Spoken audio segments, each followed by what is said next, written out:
Growing up, I was an outspoken little girl with dreams bigger than life. I would go from wanting to be an astronaut one day to a ballerina, a gymnast, or a doctor the next.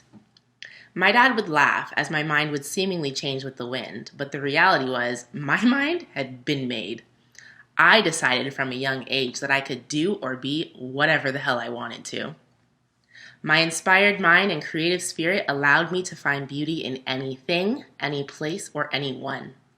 And this is a mindset that I am so grateful was not lost along my journey, considering the situations I were forced to grow through. This mindset also became my survival mechanism. 1998 was an extremely traumatic year for me. I was 9 years old, and the Spice Girls had broken up. My younger brother was also briefly hospitalized for an unknown illness. While my parents spent each moment by his side, I was left in the care of my older sibling, who then raped and sexually abused me. 1998 was the year that I lost my innocence, I lost my voice, and I lost my sense of self. 2 years later, I would be molested by a cousin. Anytime I would try to express myself, I would be met with, "I don't want to hear that," or my Guyanese favorite, "You always." Hearing this repeatedly taught me that my voice had no power and that my feelings did not matter. It shamed me in the moments where I did speak up for myself, eventually silencing me altogether. My mother would say things to me like, "All you'll be good for is laying on your back," or "No man is ever going to want you." And just as much as I believed that I could do anything as a child, I would wholeheartedly believe the things that my mother would say. Our upbringing shapes our entire being, who we are, how we think, what we tolerate, and what we believe of ourselves. How you speak to a child becomes their inner voice, and my mother was my harshest critic.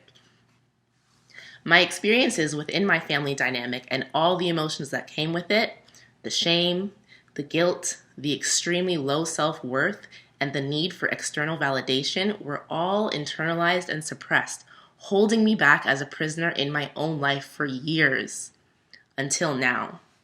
This is what it looks like to recognize your worth and take your power back. I've never realized how my unhealed feelings and traumas would manifest in different areas of my life. I've gotten into physically and mentally abusive relationships because I did not believe I deserved better. I would never advocate for myself. In business, I would undercharge and overwork because I didn't understand the value of my talent or time.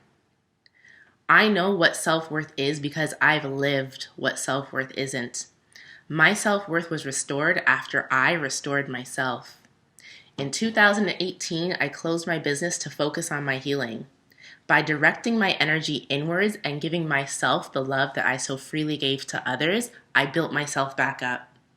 I made it my duty to unlearn everything that my traumas taught me and filled myself up with love and affirmations. I started to be patient, kind, and compassionate with myself. I was adhering to my values and keeping my word to myself. I was using my time and energy wisely and to serve my highest good. And after 2 decades since my initial trauma, I finally returned to me, and I am finally free. Your soul is priceless. You are one of one. You are worthy simply because you exist. Your worth cannot be found in a relationship, on your driveway, on your body, or by what's on your body. Your worth cannot be found in your compliance to someone else's perception of you. You are worthy without proof, and you are worthy without approval. You are worthy of the truth, and you are worthy of living in your truth. You are worthy of finding the wisdom in your wounds, and you are worthy of feeling at home within yourself. If your life's journey has caused you to become disconnected or you've gotten lost along the way, return to self, because there is no place like home.